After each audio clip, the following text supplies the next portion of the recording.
1000개가 넘는 저가 커피 브랜드 가맹점 수는 메가커피 3066개, 컴포즈커피 2495개, 백다방 1606개, 더벤티 1170개, 합 8337개. 세상에 8000개가 넘어가고 있습니다. 이 작은 대한민국에 많아도 정말 너무 많습니다. 이렇게 경쟁이 과열되니 지금 보시는 건 합성이 아닌 진짜 사진입니다. 같은 건물에 카페가 연달아서 있고 옆 건물에 또 카페, 그 옆 건물에 또 카페가 있습니다. 현재 커피 시장 중 가장 경쟁이 심한 저가 커피 창업. 카페가 이렇게 많은데 돈은 벌고 있을까요? 도대체 왜 이렇게 카페가 많이 생겨나는지, 저가 커피를 창업하면 돈을 벌 수 있는 건지, 프랜차이즈 회사에서만 10년 이상 근무해본 제가 프랜차이즈 창업 현실에 대해서 알려드리겠습니다. 안녕하세요, 카페 처방전입니다. 창업을 할지 말지 고민하는 분들, 점심시간에 카페 가보면 사람도 많고 줄 서서 커피를 구매하는 모습을 보면은 저가 커피 창업을 해봐도 괜찮을 것 같은데 메가 커피를 한번 해볼까? 커피는 컴포즈가 더 맛있다던데 카페 창업을 하면 어떨지 한 번쯤 생각해 본 적이 있을 거예요. 8000개가 넘는 가맹점이 있는 걸 보면 카페가 잘 되는 것 같기도 합니다. 실제로 잘 되는지 각 브랜드의 매출은 정보 공개서를 보면 확인해 볼 수 있어요. 한번 봐볼까요? 2022년 말 기준입니다. 메가커피 3억 4,902만원, 컴포즈커피 2억 5,325만원, 백다방 3억 1,908만원, 더벤티 2억 2,807만원으로 나와 있습니다. 해당 금액은 부가세가 빠진 금액이에요. 이 매출을 월 매출로 계산하면 메가커피 2,908만원, 컴포즈커피 2,110만원, 백다방 2,659만원, 더벤티 1,900만원입니다. 메가커피와 백다방이 매출이 상대적으로 높고 컴포즈와 더벤티가 조금 낮네요. 그렇다고 월 2천만원대 매출이 절대 낮은 건 아닙니다. 자료를 보니 아마 메가커피나 백다방 같은 경우 평균 매출액을 보고 창업을 더 많이 한다는 생각도 드네요. 모든 매장이 이 정도만 나오면 영업이익률을 15%로 계산했을 때 월 3천만원의 15%인 400에서 500만원은 벌어가고 있어요. 매장마다 조건이 다르게 편차는 있겠지만 1년에 4,800만원에서 6천만원 정도는 가져간다는 말입니다. 1억 투자해서 1년에 6천만원 가져갈 수 있으면 1년 반 정도면 투자금 다 회수하고 그때부터 순수익인데, 이거 숫자만 보면 돈 무조건 벌 수 있는 건데 나도 이거 해서 다점포 운영해야겠네. 프랜차이즈 본사 직원들도 돈 없으면 어떻게든 빚을 내서 다 자기 매장 만들어야겠어요. 이미 카페 사장님들도 다 부자여야 되고요. 그런데 안 그렇죠. 여기에 함정이 있습니다. 이건 평균 매출입니다. 전체 매장 평균은 정보공개서에 있지만 상위권 평균 매출, 하위권 평균 매출, 이런 자료는 없다는 거예요. 그나마 참고할 수 있는 건 최고와 최소 매출을 알 수 있습니다. 가맹점을 매출 순으로 쭉 나열해 보면 S급, A급 상권이나 특수 상권인 상위 10% 매장에 대부분의 매출이 집중되어 있습니다. 이 매장들이 전체 평균을 엄청나게 끌어올려줘요. 평균의 함정 다 알고 계시죠? 이 생각을 하면서 정보공개서 다시 한번 봐볼게요. 단위는 절삭해서 말씀드리겠습니다. 자, 메가커피 최대 11억, 최악 4,400만원. 4천만원 저거 월 매출 아니에요. 연 매출이에요. 단순하게 지금 2개 평균만 내도 이미 5억이 넘죠. 아까 메가 평균 얼마였어요? 3억 4천. 다른 것도 똑같습니다. 컴포즈커피 최대 7억, 최하 3,900만원. 백다방 최대 8억, 최하 2,100만원. 더벤티 최대 6억, 최하 3,900만원. 연간 매출 4천만원이면 한 달에 400도 못 파는 매장이에요. 하루 매출 한 10만원? 이런 매장은 임대료하고 재료비조차 벌지 못하고 있습니다. 와, 진짜 이분들은 매일 출근할 때마다 어떤 생각이 들까요? 그리고 카페는 서비스업이라 인건비 얘기도 빼놓을 수가 없는데요. 저가 커피 특성상 박리담회로 많이 팔아야 매출이 남는 구조입니다.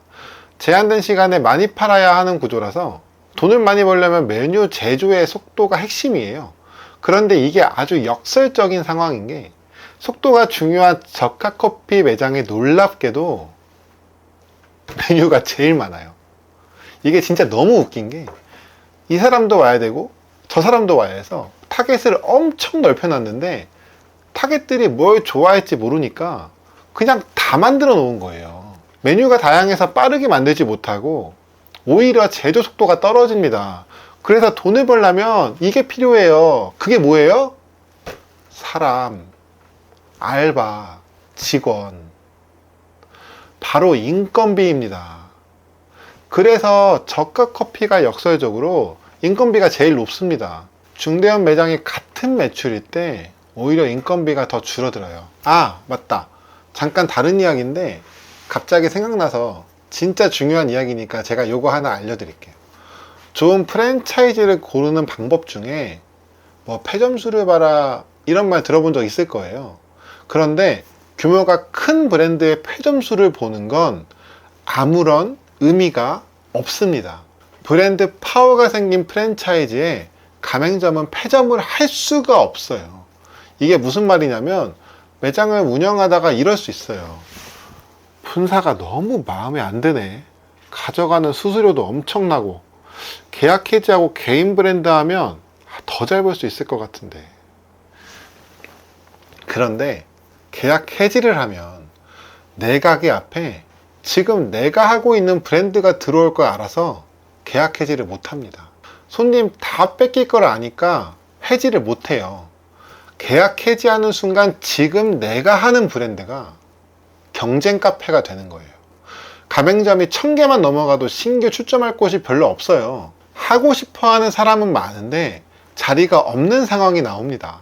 그러면 이게 시장 경제가 진짜 재미있는 게 잠깐만 좀 집중을 해주세요. 이거 진짜 재미있는 거예요. 수요를 공급이 못 따라가는 상황이 오니까 브랜드의 프리미엄이 붙어서 양도 양수에 가치가 붙습니다. 양도 양수가 상대적으로 편해져요. 본사에도 창업을 하고 싶은 사람들이 줄을 섭니다. 근데 이때 매장 수가 이미 많잖아요. 신규 출점할 수 있는 자리는 한계가 있어요. 오프라인 사업은 공간에 제약이 있으니까요. 그럼 이제 본사가 어떻게 하냐? 작은 매장을 안 만들어줘요. 영업사원도 할 거면 하고 안 할 거면 말라는 식으로 배짱 장사합니다. 홈페이지에 10평 기준이라 쓰여 있지만 실제로는 훨씬 큰 20평, 30평대 매장을 가져가야 겨우 만들 수 있어요. 본사도 매장이 커져야 개점 수익이 훨씬 커지거든요. 프랜차이즈의 매출 중에는 개점 수익이 그 어떤 수익보다 중요합니다. 도대체 본사가 얼마를 벌어가길래 이렇게 반복해서 개점 수익을 말하냐. 이건 프랜차이즈의 수익 구조를 알아야 제대로 이해할 수 있어요. 알고 넘어가야 하니까 잠깐 설명을 드릴게요. 프랜차이즈의 기본적인 수익 구조는 첫 번째 개점 수익, 두 번째 물류 수익, 세 번째 로열티 수익, 이렇게 세 가지가 있습니다. 저가 커피 프랜차이즈를 창업하면 약 1억 정도 들어가는 거 다 알고 있죠? 상황에 따라 조금 더 들어갈 수 있지만 일단 1억이라 가정할게요. 개점 수익 본사 마진율이 10%만 잡아도 1억이면 매장당 1000만 원이 나옵니다. 거기에 가맹비 면제는 뭐 대부분 다 해주는데 그거 해줘도 교육비 보증금 더하면 수익이 훨씬 커져요. 교육비 얼마예요? 매가 440만원, 보증금 200만원, 백다방 교육비 330만원, 보증금 500만원, 더벤티 교육비 330만원, 보증금 500만원, 컴포츠 커피 교육비 220만원, 보증금 500만원. 물론 해당 금액들은 창업을 하는데 필요한 항목들입니다. 법적으로도 전혀 문제는 없어요. 그러니까 최소로 잡아서 한 달에 10개만 오픈하면 매출액이 1억 플러스 알파로 늘어나요. 거기에 가맹점이 생기면 당연히 물류와 로열티 수익도 같이 늘어납니다. 가맹본부의 지속 경영 안정성이 점차 커지는 거예요. 프랜차이즈는 가맹점 수가 곧 브랜드 파워입니다. 그러니까 가맹본부는 언제나 신규 가맹점 유치에 집중을 할 수밖에 없어요. 잘 알아보지도 않고 카페 창업을 하고 싶은 사람의 문제도 있지만 기업 가치를 계속 높이기 위해 들어갈 자리만 있다면 가맹점 수를 끝없이 늘리는 본사의 문제도 큽니다. 물론 모든 프랜차이즈가 다 그렇다는 건 아니에요. 오해하시면 안 돼요. 최근 컴포즈 커피가 BTS V를 광고 모델로 내세우고 나서 4,700억의 필리핀 업체 졸리비푸드에 매각되었다는 소식을 알고 계실 겁니다. 메가커피도 21년도에 1,400억에 매각이 되었습니다. 이런 말을 들으면 반감을 가지는 분이 있을 수 있는데, 회사가 매각되는 건 절대 이상한 게 아닙니다. 기업가로서 회사의 가치를 높게 만들어 높은 금액에 매각하는 것은, 이건 정말 대단한 성과예요. 다만 제가 말하고 싶은 것은, 진짜 이거 조심스러운 이야기인데 어디 가서 제가 이런 이야기 했다고 말하시면 안 돼요. 거대한 금액으로 회사를 산 사람은 앞으로 회사를 운영할 때 투자자의 입장에서 운영할 가능성이 매우 높습니다. 기존 창업주는 브랜드에 대한 애착도 있고 성장도 시키고 싶다는 다양한 감정 때문에 최우선의 가치가 항상 이익이 아닐 수 있어요.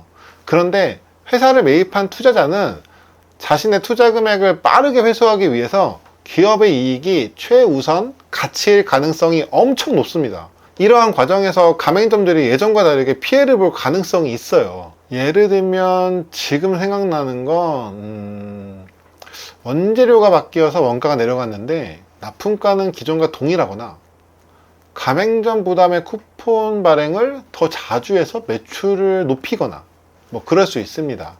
제가 말하는 건 무조건 다 이렇다는 건 아니에요. 그럴 가능성이 있다는 겁니다. 프랜차이즈 창업을 한다는 건 카페를 처음 운영하시는 분들, 안정적인 카페 운영을 하고 싶어 고민하는 분들은 저도 좋다고 생각하고 추천하고 싶습니다. 사실 카페라는 게 예전에는 창업 비용이 꽤 높았는데 저가 커피라는 소규모 창업 시장이 생겨나면서 상대적으로 과거에 비해 접근성이 쉬워졌어요. 그래서 많은 분들이 프랜차이즈 창업에 도전하고 있습니다. 좋은 브랜드와 상가만 잘 만나면 오토로 돌리면서 진짜 행복한 카페 사장 할 수 있어요. 하지만 그 확률이 높지 않다는 거예요. 아까 말했던 거 기억하셔야 됩니다. 1등은 11억, 꼴등은 4,400만 원. 내가 어느 자리에 들어갈지 확률의 영역이라 알 수가 없어. 그리고 영업 끝에는 권리금을 받고 나와야 하는데, 양도양수를 편하게 하기 위해선 브랜드 가치, 이게 또 중요합니다. 개인 매장과 프랜차이즈 중 어떤 걸 해야 하는지는 개인 가치에 따른 선택이지 정답은 없어요. 제가 아무리 옆에서 이렇게 이야기한다고 해도 한 가지에 꽂힌 사람은 아무 말도 못 듣더라고요.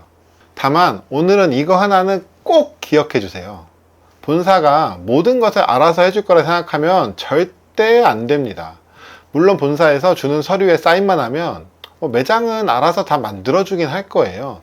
그런데 그에 따른 결과는 서명한 자신에게 있다는 것을 절대 잊으면 안 됩니다.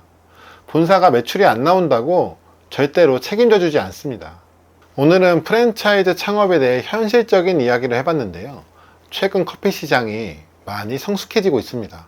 15년간 커피를 해왔던 제가 정말 많이 느끼고 있어요. 과거 커피 맛은 카페 성공 요인에서 그렇게 중요하지 않았습니다. 그런데 이제는 고객들이 커피 맛을 점차 중요하게 생각하고 있습니다. 이제 원두를 고르는 건 거의 기본 스펙이 되어가고 있어요. 거기에 스페셜티 매장들도 많아지고 프리미엄 커피를 찾는 사람들도 많아지고 있어요. 물론 가성비가 중요한 시장도 앞으로도 계속 존재할 겁니다. 하지만 커피 시장은 앞으로 몇 년 안에 많은 변화가 있을 겁니다. 기존의 창업 공식은 어느 순간 먹히지 않게 될 거예요. 이 영상을 보는 분 중에 카페 창업을 조금이라도 고민하는 분이 있다면 어떠한 매장을 운영할지 정말 깊이 생각해 보셨으면 좋겠습니다. 자, 오늘 영상은 어떠셨나요? 제가 이야기하다 보니까 너무 프랜차이즈에 대해서 안 좋은 점만 강조한 것 같습니다. 저도 프랜차이즈가 나쁘다고 생각하지는 않습니다.